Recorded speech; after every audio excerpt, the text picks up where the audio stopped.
لله نحمده ونستعينه ونستغفره ونؤمن به ونتوكل عليه ونعوذ بالله من شرور أنفسنا ومن سيئات أعمالنا من يهده الله فلا مضل له ومن يضلله فلا هادي له ونشهد أن لا إله إلا الله وحده لا شريك له ونشهد أن سيدنا ومولانا محمدا عبده ورسوله صلى الله تعالى عليه وعلى آله وأصحابه وبارك وسلم تسليما كثيرا كثيرا. باب من على ثلاث أخوات. حدثنا عبد العزيز بن عبد الله قال حدثني عبد العزيز بن محمد عن سهيل بن أبي صالح عن سعيد بن عبد الرحمن بن مكمل عن أيوب بن بشير المحاوي عن أبي سعيد الخدري رضي الله تعالى عنه وعنهم رسول الله صلى الله عليه وسلم قال لا يكون لأحد ثلاث بنات أو ثلاث أخوات ويحسن إليهن إلا دخل الجنة. کسی آدمی نے 3 بہنوں کی پرورش کی.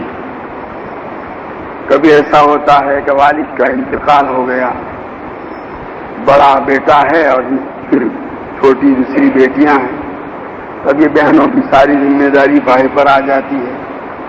تو اب یہ جو اپنی ذمہ داری کو نبھائے گا تو اس کے لیے کیا فضیلت ہے. حضرت ابو سعید خدری رضی اللہ تعالیٰ عنہ کی روایت ہے کہ نبی کریم صلی اللہ تعالیٰ علیہ وسلم کا ارشاد ہے کہ کسی آدمی کی 3 بیٹیاں ہوں یا 3 بہنیں، فیحسن الیہن، ان کے ساتھ وہ بھلائی کا، اچھائی کا سلوک کرتا ہے، ان کی ناز برداری کرتا ہے. مطلب یہ ہے کہ ان کے دل میں کبھی کوئی یہ خیال پیدا نہ ہو کہ ہمارے ضرورتوں کی طرف توجہ نہیں دی جا رہی ہے.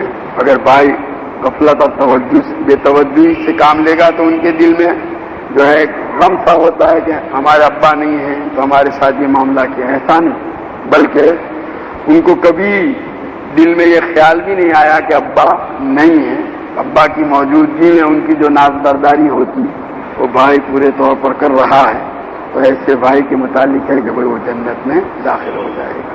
بڑی فضیلت کی چیز ہے.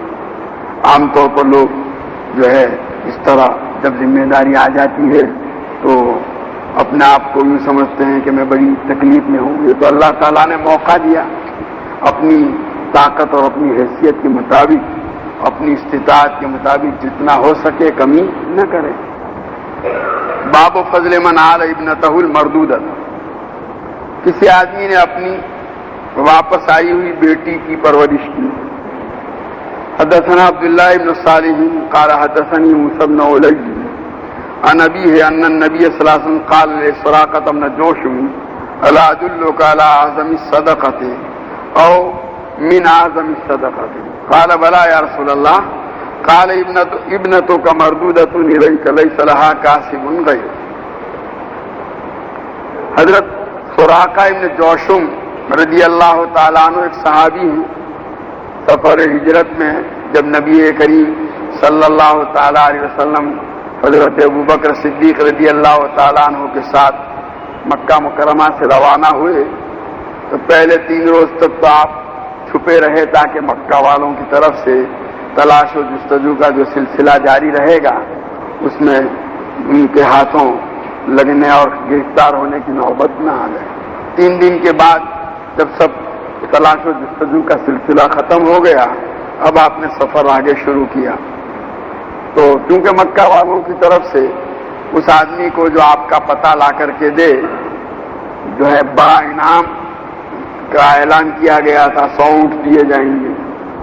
تو یہ سراقہ ابن مالک ابن جوشم رضی اللہ تعالیٰ عنہ یہ اپنا گھوڑا لے کر نبی کریم صلی اللہ علیہ وسلم کی تلاش اور جستجو میں نکلے تھے، تو راستے میں انہوں نے حضور صلی اللہ علیہ وسلم کو پا لیا۔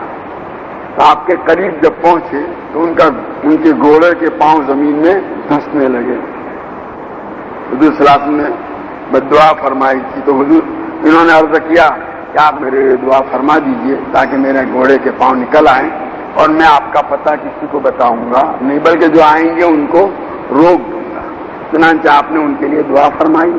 ساتھ ہی یہ بھی کہ اے سراقہ، تمہارے ہاتھوں میں کسریٰ کے کنگن دیکھ رہا ہوں۔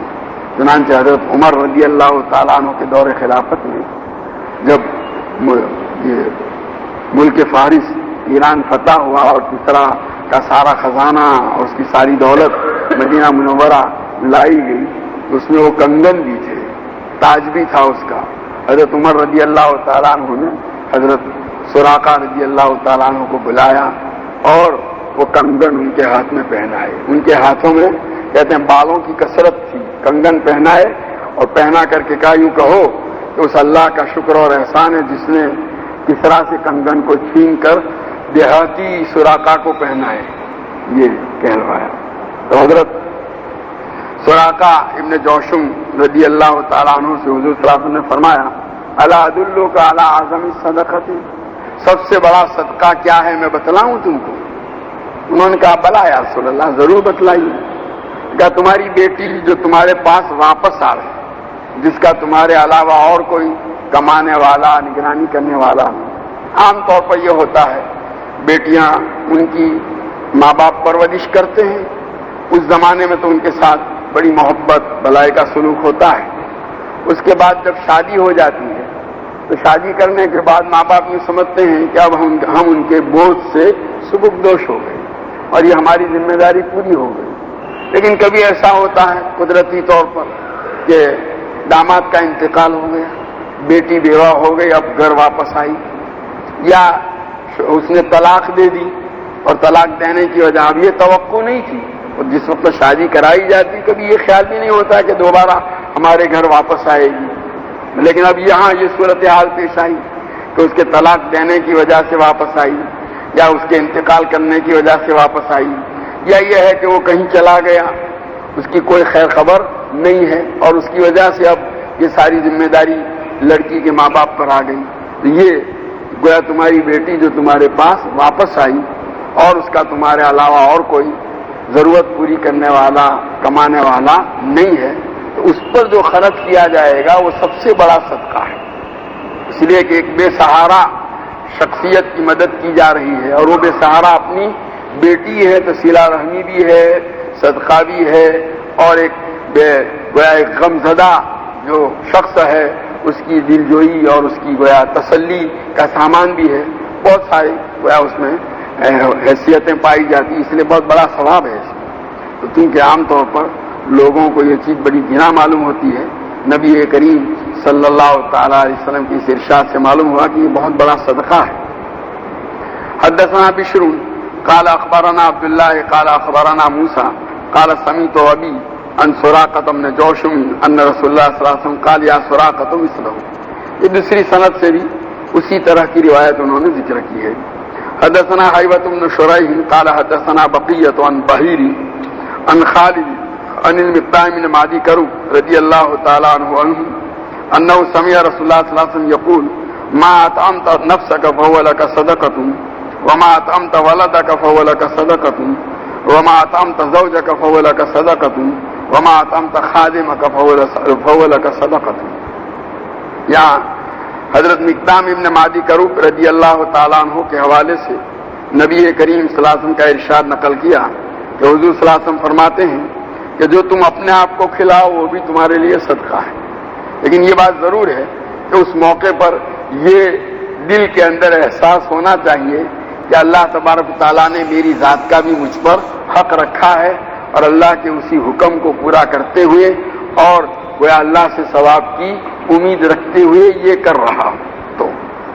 تو یہ چیز بار بار اس کا جب تصور کرے گا موقع بموقع، تو پھر دھیرے دھیرے یہ چیز گویا اس کے ذہن نشین ہو جائے گی اور پھر آسانی کے ساتھ یہ چیز حاصل ہو جائے گی. تو جو اپنے آپ کو کھلاؤ وہ بھی تمہارے لیے صدقہ ہے، جو اپنی اولاد کو کھلاؤ وہ بھی تمہارے لیے صدقہ ہے، جو اپنی بیوی کو کھلاؤ وہ بھی تمہارے لیے صدقہ ہے، اور جو اپنے خادم کو کھلاؤ وہ بھی تمہارے لیے صدقہ ہے. چونکہ یہ اولاد کا تذکرہ ہے، اور اولاد میں وہ بیٹی جو واپس آئی وہ بھی داخل ہے. باب من کرے یتمنا موت البنات، کہ لڑکیوں کی موت کی تمنا کا ممنوع اور ناپسندیدہ ہونا. حدثنا عبداللہ ابن ابی شیبہ قال حدثنا ابن مہدی عن سفیان عن عثمان بن الحارث ابی الرواء عن ابن عمر رضی اللہ تعالی عنہما ان رجلا كان عنده وله بنات فتمنى موتهن فغضب ابن عمر فقال انت ترزقهن. حضرت عبداللہ ابن عمر رضی اللہ تعالیٰ عنہ کے پاس ایک آدمی تھا، بیٹھا ہوا حضرت ابن عمر تھے، وہاں ایک آدمی آیا، اس کی بیٹیاں تھیں. تو راوی کہتے ہیں فتمنا موتہن، اس نے اپنی ان بیٹیوں کی موت کی تمنا کی. بہت سی مرتبہ آدمی کی جب بیٹیاں ہوتی ہے تو وہ ان کی جو ذمہ داریاں اس کے اوپر ہیں، ان ذمہ داریوں کی وجہ سے وہ موت کی تمنا کرتا ہے، یا موت کی تمنا کی. تو اس پر حضرت عبداللہ ابن عمر رضی اللہ تعالیٰ عنہ ناراض ہوئے، فرمایا کیا تو ان کو روزی دیتا ہے جو ان کی موت کی تمنا کرتا ہے؟ بھائی آدمی کی ذمہ داری تو اتنی ہے کہ اپنی حیثیت کے مطابق جو اپنے اوپر اس کے حقوق ہیں ان کی ادائیگی کا اہتمام کرے، بس اس سے زیادہ جو ہے اس کو مکلف نہیں کیا گیا، اس کی ذمہ داری پوری ہو جائے گی. اللہ تعالیٰ کے یہاں وہ اپنے فریضے سے سبکدوش ہو جائے گا اور دعا کا اہتمام کرتا رہے. باقی یہ تمنا کرنا کہ وہ مر جائے یہ بہت بڑا گناہ ہے. باب الولد مبخلۃ مجبنۃ، اولاد بخیل بھی بناتی ہے، بزدل بھی بناتی ہے. یعنی عام طور پر ایسا ہوتا ہے کہ اولاد ہی کی وجہ سے آدمی خرچ کرنے سے رکتا ہے، مال ہے سوچتا ہے پھر ان کا کیا ہوگا، ان کا خیال کر کے وہ خرچ کرنے سے رکتا ہے. اسی طرح جہاں جان دینے کا وقت آتا ہے میدان جہاد میں یا اور کسی موقع پر، تو اس موقع پر بھی آدمی یہ اولاد ہی کی وجہ سے جھجکتا ہے کہ میں اگر مر گیا تو پھر میری اولاد کا کیا ہوگا. تو یہی چیز اس کو آگے بڑھنے سے روکتی ہے. تو گویا یہی اولاد جو ہے آدمی کو بخیل بھی بناتی ہے اور بزدل بھی بناتی ہے. حدثنا عبداللہ ابن صالح قال حدثني الليث قال، یہ حضور صلی اللہ علیہ وسلم کا ارشاد بھی ہے لیکن یہاں انہوں نے اس کو نقل نہیں کیا، اس کو خالی عنوان میں پیش کیا ہے. قال كتب الي هشام عن ابيه عن عائشة رضي الله تعالى عنها قالت قال ابو بکر رضی اللہ تعالیٰ عنہ یوما واللہ ما على وجه الارض رجل احب الي من عمر فلما خرج رجع فقال كيف حلفت يا بنية فقلت له فقال اعز علي والولد الوطن. حضرت عائشہ رضی اللہ تعالیٰ عنہ فرماتی ہیں کہ ایک مرتبہ حضرت ابو بکر صدیق رضی اللہ تعالیٰ عنہ نے ان کے سامنے یعنی حضرت عائشہ کے سامنے یہ کہا کہ اللہ کی قسم روئے زمین پر کوئی آدمی میرے نزدیک عمر سے زیادہ محبوب نہیں.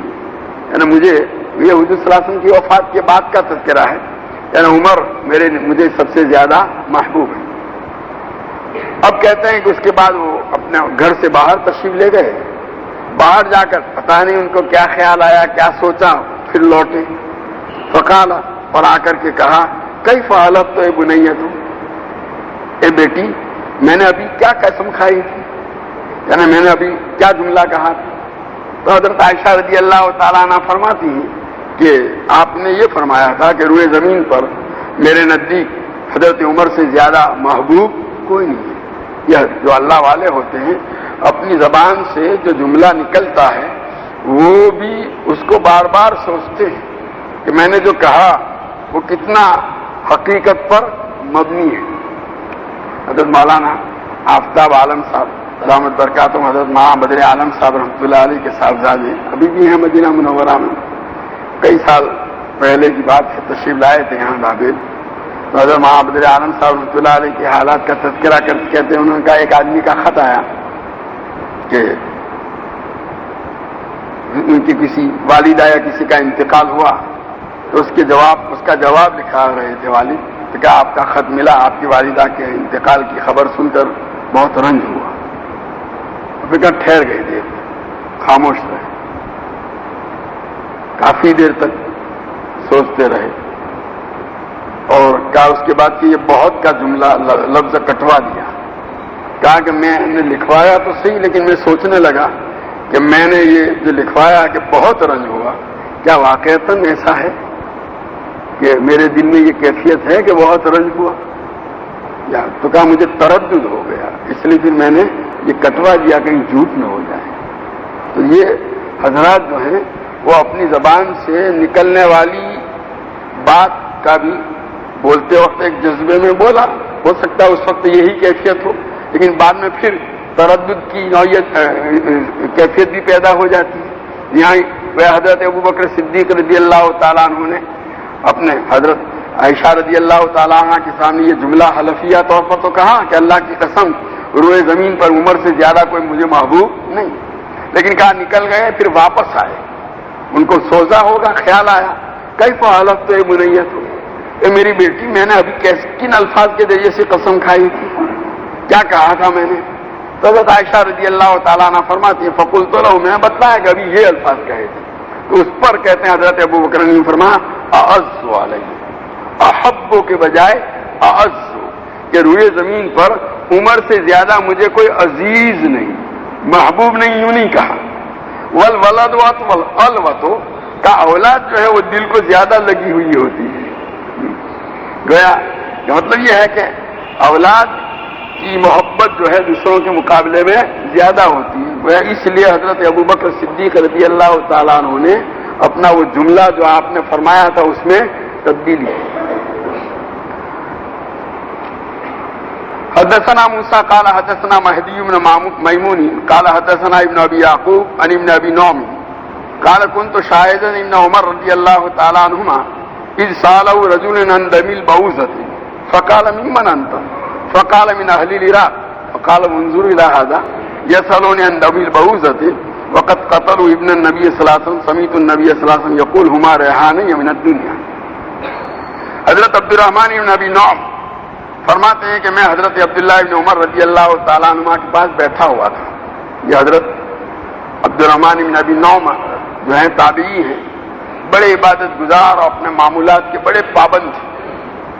یعنی ان کے متعلق کہا گیا ہے کہ اگر آج ان کو یہ کہا جائے, ان کو یہ بتایا جائے کہ آپ کی زندگی کا یہ آخری دن ہے اور شام کو آپ کی موت کا فرشتہ آ کر کے آپ کی روح قبضہ کرنے والا ہے, تو بھی روزانہ کے جو ان کے معمولات ہیں اس میں کوئی فرق نہیں آئے گا.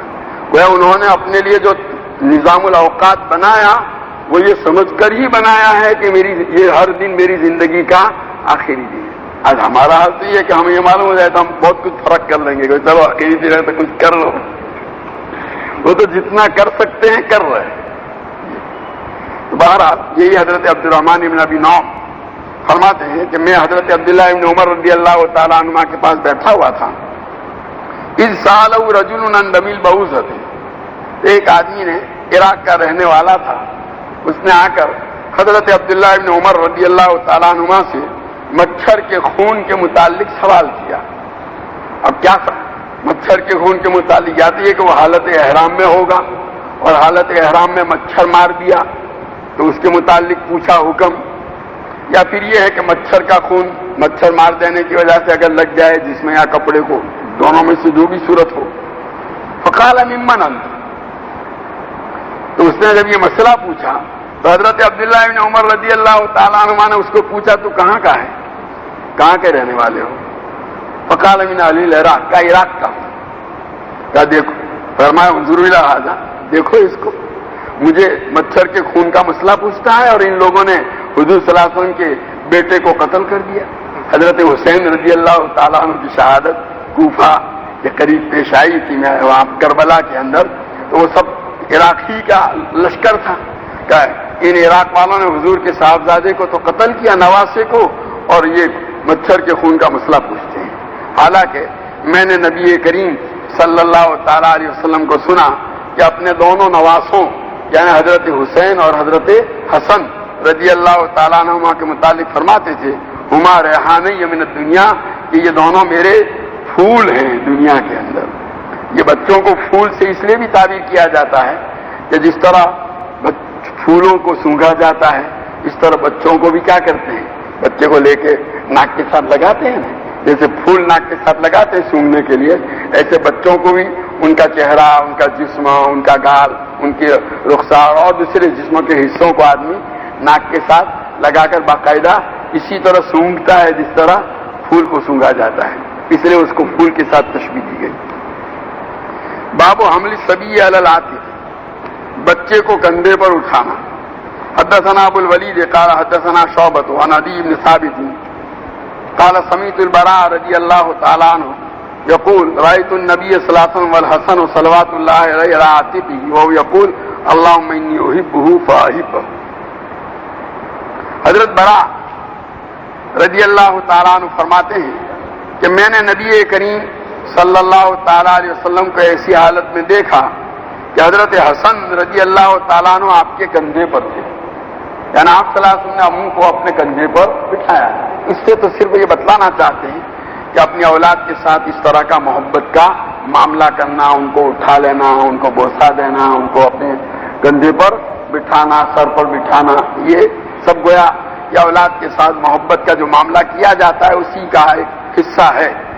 اور ساتھ ہی ساتھ حضور صلی اللہ علیہ وسلم یہ بھی فرما رہے تھے کہ اللہ میں اس سے محبت کرتا ہوں، تو بھی اس سے محبت کر، یہ حضرت حسن کے متعلق۔ اور بخاری شریف کی روایت میں ہے ایک مرتبہ حضور حضرت ابو ہریرہ رضی اللہ تعالیٰ عنہ فرماتے ہیں کہ نبی کریم صلی اللہ تعالیٰ علیہ وسلم بازار سے لوٹ رہے تھے، میں بھی آپ صلی اللہ علیہ وسلم کے ساتھ تھا۔ کا گھر جب پہنچے تو گھر میں داخل ہوتے ہی دروازے کے پاس حضور اکرم صلی اللہ علیہ وسلم نے فرمایا بھائی وہ بچہ کہاں ہے؟ وہ حضرت حسن رضی اللہ تعالیٰ عنہ چھوٹے تھے، ان کے متعلق آپ نے پوچھا کہ وہ کہاں ہے وہ بچہ؟ تو کہا حضرت حسن نے جب آواز سنی وہ ابھی چلنا سیکھے تھے، 2.5-3 سال کے تھے، تو وہ آگے بڑھے حضور کی طرف۔ جب وہ قریب آنے لگے تو حضور صلی اللہ علیہ وسلم نے یوں ہاتھ کیا، تو حضرت حسن بچے تھے، انہوں نے بھی آپ کو اس طرح دیکھ کر انہوں نے بھی ایسا ہی ہاتھ کیا اور آ کر حضور صلی اللہ علیہ وسلم کے سینے سے چمٹ گئے۔ آپ نے اپنے باہوں میں ان کو لے لیا اور ساتھ ہی ساتھ اس وقت آپ نے یہی دعا فرمائی کہ اللہ میں ان سے محبت کرتا ہوں، تو ان سے محبت کر، اور جو ان سے محبت کرے ان سے بھی تو محبت کر۔ تو حضرت ابو ہریرہ رضی اللہ تعالیٰ عنہ فرماتے ہیں کہ میں حضرت حسن، اس کے بعد حضرت حسن سے زیادہ کوئی محبوب میری نگاہوں میں نہیں رہا کہ بھائی ان سے جب محبت کریں گے تو حضور کی دعا کی برکت سے اللہ کی محبت بھی ہم کو حاصل ہوگی۔ باب الولد قرۃ العین۔ حدثنا بشر بن محمد قال اخبرنا عبد الله قال اخبرنا صفوان بن عمرو قال حدثني عبد الرحمن بن جبير بن نفير عن ابيه قال جلسنا الى المقداد بن الاسود يوما فمر به رجل فقال طوبى لهاتين العينين اللتين راتا رسول الله صلى الله عليه وسلم والله لوددنا ان راينا ما رايت وشهدنا ما شهدت۔ حضرت جبیر بن نفیر یہ تابعی ہیں، فرماتے ہیں کہ ایک مرتبہ ہم لوگ حضرت مقداد بن اسود رضی اللہ تعالیٰ عنہ کے پاس بیٹھے ہوئے تھے۔ یہ حضرت مقداد بن اسود رضی اللہ تعالیٰ عنہ مہاجرین میں سے ہیں اور جلیل القدر صحابی ہیں۔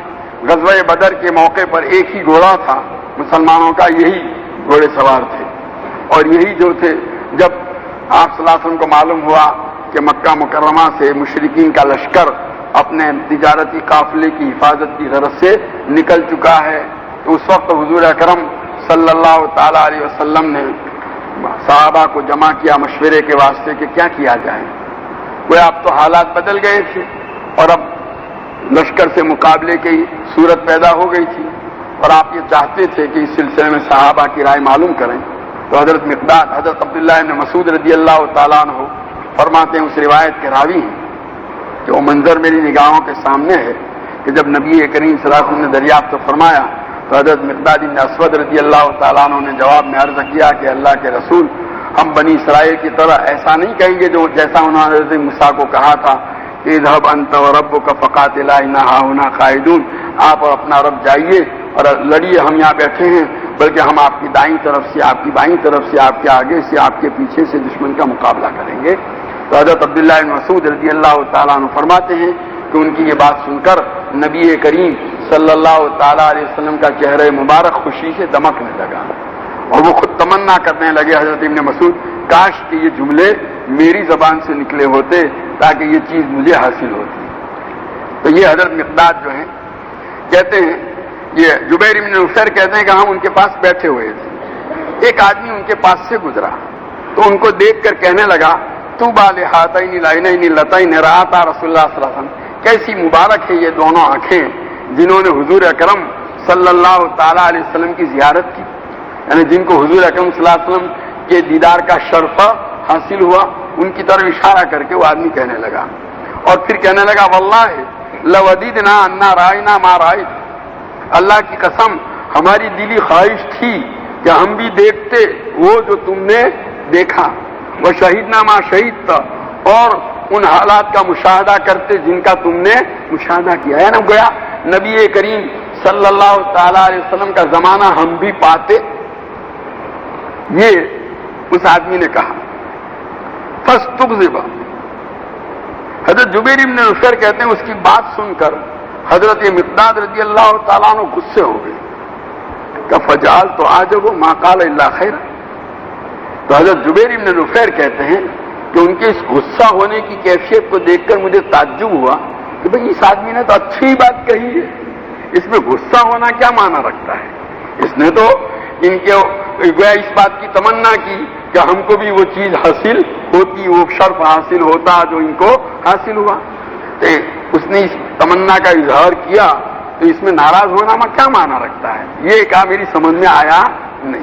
خیر ثم اقبل علیہ، اور پھر کہتے ہیں حضرت مقداد ناراض ہونے کے بعد اس آدمی کی طرف متوجہ ہوئے. فقال ما يحمل الرجل على ان يتمنى محضرا غیبہ اللہ عنہ لا يدری لو شہدہ کیف یکون فیہ، کہ بھائی آدمی کو کون سی چیز اس بات پر آمادہ کرتی ہے کہ وہ ایک ایسے زمانے میں موجودگی کی تمنا کرے جس میں اللہ نے اس کو غیر حاضر رکھا، یعنی اللہ تعالیٰ نے وہ زمانہ اس کو دیا نہیں اور اس زمانے کو پانے کی وہ تمنا کرتا ہے.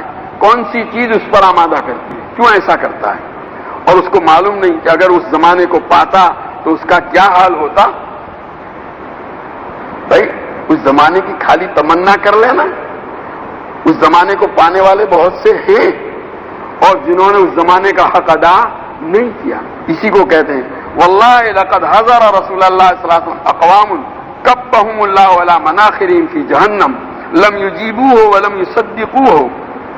اللہ کی قسم نبی کریم صلی اللہ تعالی علیہ وسلم کا زمانہ بہت سے لوگوں نے پایا جن کو اللہ نے اونھے منہ جہنم میں ڈالا، جنہوں نے نبی کریم صلی اللہ تعالی علیہ وسلم کی دعوت پر لبیک نہیں کہی اور آپ پر ایمان نہیں لائے. تو خالی آدمی اتنی تمنا کر لے کہ وہ خدا نہ کرے وہ زمانہ ملتا اور انہی لوگوں کے اندر شمار ہوتا تو کیا ہوتا؟ یہ تو اور خطرناک بات تھی. اس لیے اللہ تعالیٰ نے جو چیز دی ہے، جو بات عطا فرمائی ہے، بس اصل تو یہی ہے کہ آدمی اس پر راضی رہے، خوش رہے. اسی کو اولا تحمدون اللہ عز وجل اذا خرجکم لا تعرفون الا ربکم فتصدقون بما جاء به نبیکم صلی اللہ علیہ وسلم قد کفیتم البلاء بغیرکم. کیا اس بات پر اللہ کی حمد و ثنا نہیں بیان کرتے کہ اذا خرجکم، کہ تم کو اللہ نے ایسے زمانے میں پیدا کیا کہ اللہ کے علاوہ کسی اور کو تم پہچانتے ہی نہیں، اور حضور صلی اللہ علیہ وسلم جن چیزوں کو لے کر آئے اسی کی تم کیا کر رہے ہو؟ تصدیق کر رہے ہو. اور یہ آزمائش کا زمانہ دوسروں نے اٹھا لیا، یعنی جس زمانے میں حضور آئے تو آپ کی تشریف آوری سے پہلے تو لوگ مبتلا تھے کائی میں، شرک اور کفر میں. اب آپ جب وہ دعوت لے کر کے آئے تو اب جو لوگ پہلے سے جس حالت میں مبتلا ہیں ان کے لیے اس حالت کا چھوڑنا بڑا مشکل تھا. اس دین کو چھوڑ کر حضور کی دعوت کو قبول کرنا، گویا اس آزمائش کی سختی کو ان لوگوں نے برداشت کیا. پتہ نہیں تم اس زمانے میں ہوتے تو آزمائش کی اس سختی کو برداشت کر بھی سکتے تھے یا نہیں، اس امتحان میں کامیاب بھی ہو سکتے تھے یا نہیں. اللہ کا شکر ادا کرو کہ اللہ نے تم کو وہ زمانہ دیا کہ اس میں تم ایمان والی حالت کو پا رہے ہو. واللہ لقد بعث النبی صلی اللہ علیہ وسلم علی اشد حال بعث علیہا نبی قط فی فترۃ وجاہلیۃ. اللہ کی قسم نبی کریم صلی اللہ تعالی علیہ وسلم ایسے زمانے میں مبعوث ہوئے اور نبی بنا کر کے بھیجے گئے کہ جس میں کوئی نبی جاہلیت اور گویا نبوت کے دو نبوتوں کے دوران زمانے کے سخت حالات میں بھیجا جاتا ہے. یعنی جس زمانے میں حضور کی بعثت ہوئی اور آپ کو اللہ نے نبی بنا کر کے بھیجا گیا، جاہلیت کا بڑا سخت زمانہ تھا جس میں لوگ مبتلا تھے. ما يرون ان دین افضل من عبادت الاوثان. جس زمانے میں آپ تشریف لے آئے جاہلیت کا یہ حال تھا کہ لوگ جس بت پرستی میں مبتلا تھے وہ اسی کو سب سے بہتر دین سمجھ رہے تھے کہ ہم سب سے اچھے دین پر ہیں. کون سا؟ بت پرستی کو اچھا دین سمجھتے تھے. فجاء بفرقان فرق به بین الحق والباطل وفرق به بین الوالد وولده. نبی کریم صلی اللہ تعالی علیہ وسلم اللہ تعالیٰ کی طرف سے کھلم کھلی ایسی دلیل لے کر کے آئے جس نے حق اور باطل کے درمیان تمیز کر دی، فرق کر دیا.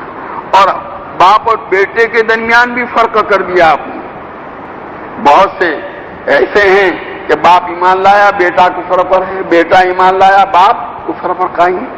حتیٰ ان کان الرجل لیرا والدہ او ولدہ او اخاہ کافرا وقد فتح اللہ قفل قلبہ بالایمان.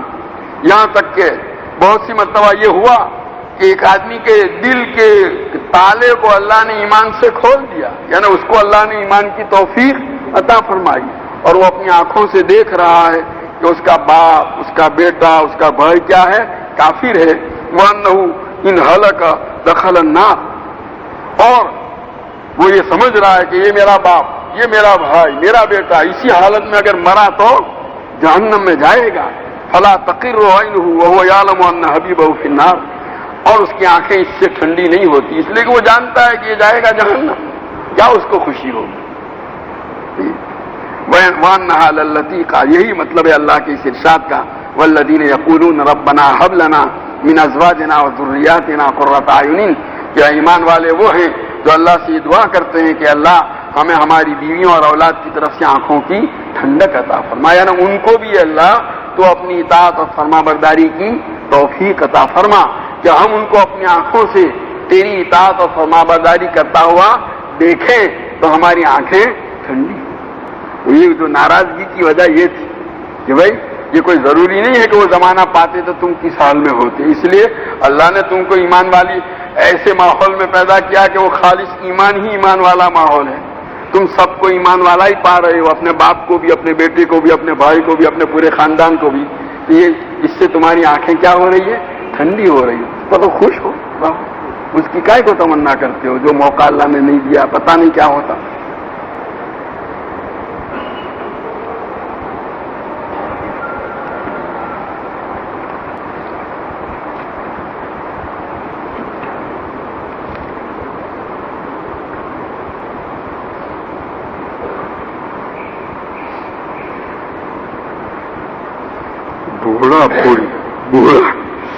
بوڑھا یا بوڑھی اور کرسی پر بیٹھ کر جب نماز پڑھیں تو سجدے کی حالت میں دونوں ہاتھ کیسے رکھیں؟ اپنے آگے ہوا میں معلق رکھ سکتے ہیں. بھائی جو آدمی سجدہ زمین پر کرنے کی طاقت نہیں رکھتا، پاؤں نہیں مڑتے کوئی تکلیف کی وجہ سے، تو سجدہ کرنے سے جب عاجز ہے تو اب وہ بیٹھ کر اشارے سے نماز پڑھ سکتا ہے. چاہے کھڑے رہنے کی طاقت رکھتا ہو لیکن اس کے باوجود کھڑے رہنے کے اندر جو اصل کمال آیا تھا وہ اس لیے کہ کھڑے رہنے کے بعد رکوع اور رکوع کے بعد سجدہ جو انتہائی عاجزی کی حالت ہے آدمی وہاں تک پہنچتا ہے. اب جب وہ سجدے کی اس میں قدرت نہیں رہی تو وہ قیام والا جو قیام کے اندر جو خوبی آئی تھی وہ بات باقی نہیں رہی. اس لیے اس آدمی کو ویسے کھڑا ہونا چاہے تو کھڑے ہو کر بھی اشارے سے نماز پڑھ سکتا ہے لیکن بیٹھ کر بھی اشارے سے پڑھے. اب یہ بیٹھ کر پڑھ رہا ہے کرسی پر تو اب اس کا سجدہ اور رکوع جو ہے وہ اشارے سے ہی ہے اور اس کے سجدے اور رکوع کا اشارہ ہو رہا ہے کائے کے ذریعے سے؟ سر کے ذریعے سے. کہ رکوع کا اشارہ سجدے کے مقابلے میں ذرا کم ہو اور سجدے والا اشارہ رکوع کے مقابلے میں زیادہ ہو. اب یہاں ہاتھوں کو کوئی دخل نہیں ہے. جو بات لوگ کرسی پر بیٹھے بیٹھے بھی جب رکوع کا سجدے کا اشارہ کرتے ہیں یوں جاتے ہیں اور ہاتھ یوں کرتے ہیں. کسی کتاب میں یہ نہیں آیا کہ ہاتھ یوں کرو, ہاتھ ادھر رکھو اس طرح. بس اپنے ہاتھ جہاں ہیں وہاں رہنے دو, اور رکوع کے لیے یوں اشارہ کیا اتنا, اور رکوع سجدے کے لیے زیادہ جھکا کر کے کیا, کافی, نماز ہو جائے گی اس سے. اور یہ ہاتھ کو اس طرح معلق رکھنے والی بات کسی کتاب میں نہیں ہے.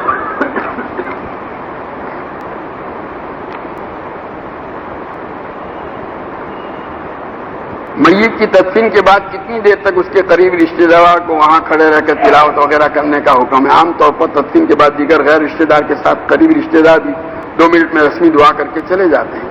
ویسے حضرت عمرو بن عاص رضی اللہ تعالیٰ عنہ کی جو روایت ہے اس میں انہوں نے کہا تھا کہ بھائی میرے انتقال کے بعد دفن کر کے مجھے اتنی دیر کہ جتنی دیر ایک اونٹ کو ذبح کر کے اس کا گوشت تقسیم ہو جاتا ہے ٹھہرے رہنا, اور مجھے کچھ پڑھ کر کے, تاکہ میں اللہ کے بھیجے ہوئے فرشتوں کو کیا جواب دیتا ہوں سمجھ پڑے.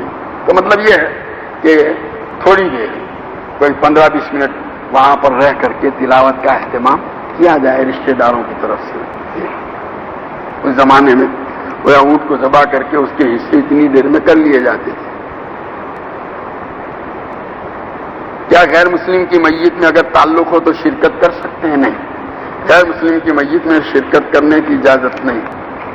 اسی طرح اس کو بھی اپنے یہاں جنازے میں بلانے کی یہ نہیں ہے. کبھی لوگ بیٹھے بیٹھے کسی انسان کا تذکرہ کر رہے ہوتے ہیں اور اتفاق سے اچانک وہ آدمی وہاں پر حاضر ہو جاتا ہے تو وہ کہتا ہے تیری عمر بہت لمبی ہوگی. کیا ایسا عقیدہ رکھنا صحیح ہے؟ یا شریعت یا کسی کتاب کے علوم میں ایسی کوئی بات آئی ہے؟ ایسے کہیں نظر سے نہیں بنی ہے اس طرح, کہیں میرے علم میں نہیں ہے, کہیں کسی کتاب میں دیکھنے کا موقع نہیں آیا. بیٹھ کر نماز پڑھیں تو رکوع میں وہ جو سر جو ہے کتنا جھکیں, تو سر گھٹنوں کے سامنے آ جائے, اتنا کم سے کم اتنا جھکنا ضروری ہے.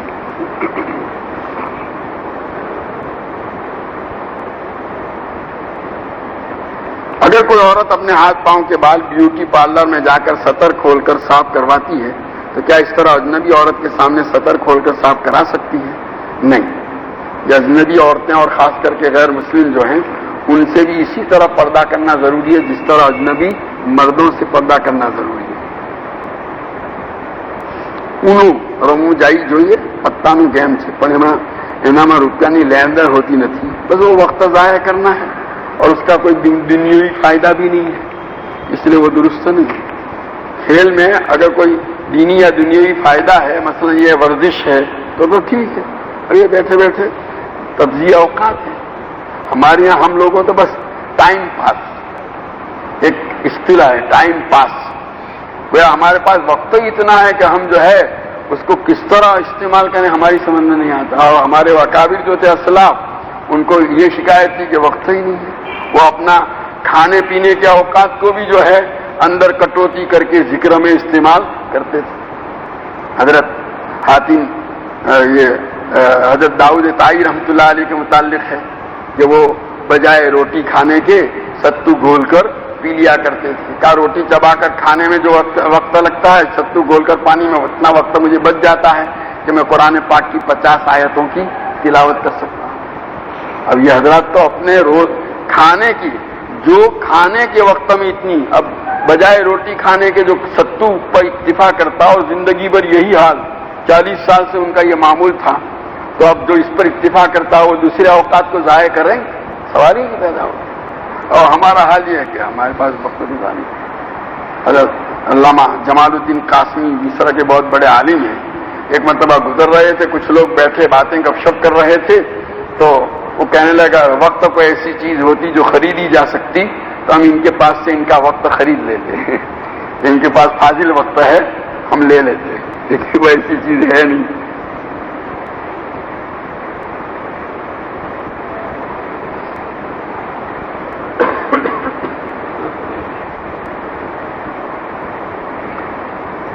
ہمارے مدرسے میں ہفتے میں ایک وقت عورتوں کا انتظام ہوتا ہے، اجتماع ہوتا ہے، تو ہم لوگ مسجد میں بچوں کو تعلیم دیتے ہیں، تو ایک وقت تعلیم دینا صحیح ہے، تفصیل سے بتائیں، اللہ تعالیٰ آپ کی عمر میں برکت دے۔ اب یہ دیکھیے مسجد کے اندر جو ہے مسجد کا وہ حصہ جو خارج مسجد ہے اس میں دے تو اچھا ہے، جو تنخواہ لے کر کے جو پڑھاتا ہو اس کے متعلق ہے کہ مسجد میں اس کو پڑھانا نہیں چاہیے۔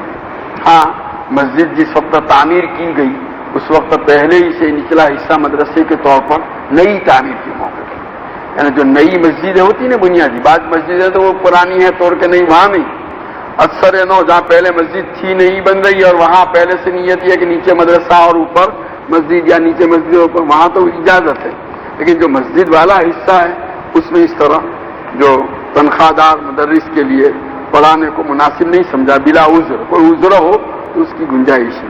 اب اس کو عذر میں شمار کر لیں تو ٹھیک ہے، اور کوئی جگہ نہیں ہے تو۔ امام صاحب نے 4 کی جگہ 3 رکعت پر سلام پھیر دی، اب نماز دوبارہ لوٹائی گئی تو پیچھے کچھ لوگ ایسے تھے جن کی 1 یا 2 رکعت چھوٹ گئی، تو اب کیا وہ لوگ بھی دوسری جماعت جو لوٹائی جائے اس میں شامل ہو سکتے ہیں؟ جی ہاں، اس لیے کہ یہ 3 رکعت جو پڑھی تو ان کا فرض ادا ہی نہیں ہوا، اب جو پڑھی جا رہی ہے اب یہ فرض ادا ہوتی ہے۔ وہ تو وہ نماز جس میں کسی وجہ سے سجدہ سہو واجب ہوا اور وہ سجدہ سہو ادا نہیں کیا گیا اور سلام پھیر دیا گیا، تو وہ سجدہ سہو چھوڑنے کی وجہ سے نماز میں نقص رہا، فرض ادا ہو گیا لیکن نماز ادھوری رہی، اس ادھورے پن کو دور کرنے کے لیے لوٹائی جانے والی جو نماز ہے اس میں جو نئے لوگ آتے ہیں ان کی فرض ادا نہیں ہوتی، لیکن یہاں جو ہے یہاں تو فرض ہی ادا نہیں ہوا، اس لیے اجازت ہے۔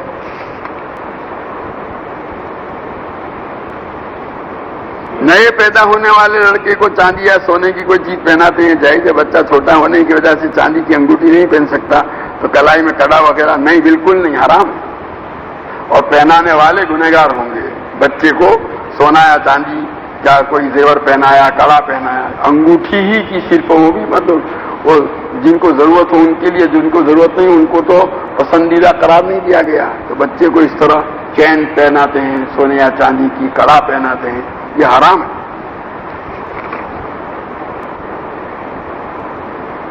نال مبارک کا مروجہ نقشہ مستند ہے؟ جی ہاں، یہ جو دیا گیا ہے وہ مستند ہے۔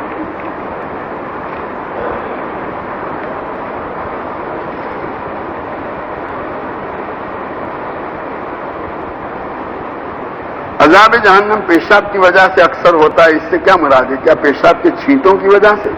پیشاب سے احتیاط نہ کرنے کا کیا مطلب؟ عذاب قبر کے متعلق آتا ہے کہ پیشاب کے چھینٹوں سے احتیاط نہ کرنے کی وجہ سے عذاب قبر ہوتا ہے، تو پیشاب کے کرتے ہوئے چھینٹوں سے بچنے کا اہتمام کیا جائے۔ اگر کوئی شخص صلہ رحمی کرنا چاہے تو اسے کن چیزوں کا اہتمام کرنا چاہیے؟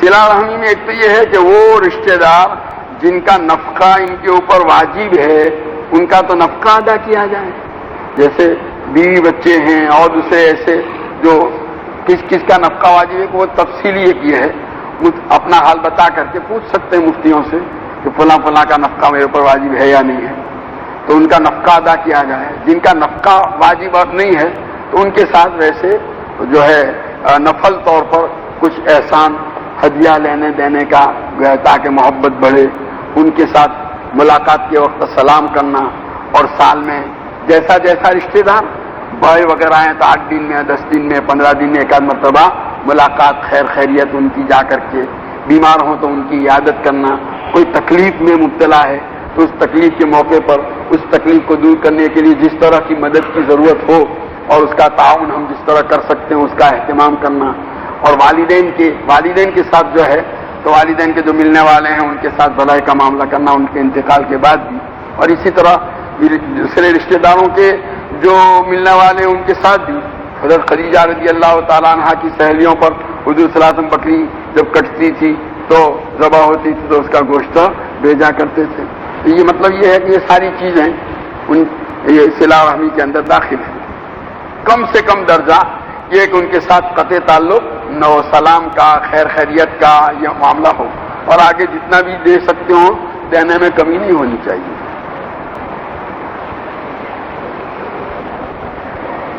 سبحانک اللہم وبحمدک وتبارک اسمک وتعالی جدک ولا الہ غیرک. اللہم صلی وسلم وبارک علی سیدنا ومولانا محمد وعلی آل سیدنا ومولانا محمد کما تحب وترضى بعدد ما تحب وترضى. ربنا ظلمنا انفسنا وان لم تغفر لنا وترحمنا لنكونن من الخاسرین. اللهم وفقنا لما تحب وترضى من القول والعمل والفعل والنیت والہدى. اے اللہ تو ہمارے گناہوں کو معاف فرما، ہماری خطاؤں سے درگزر فرما. اے اللہ تیری مرضیات پر ہمیں زیادہ سے زیادہ چلا کر تیری نامرضیات سے ہماری پوری حفاظت فرما. نبی کریم صلی اللہ تعالی علیہ وسلم کے طریقوں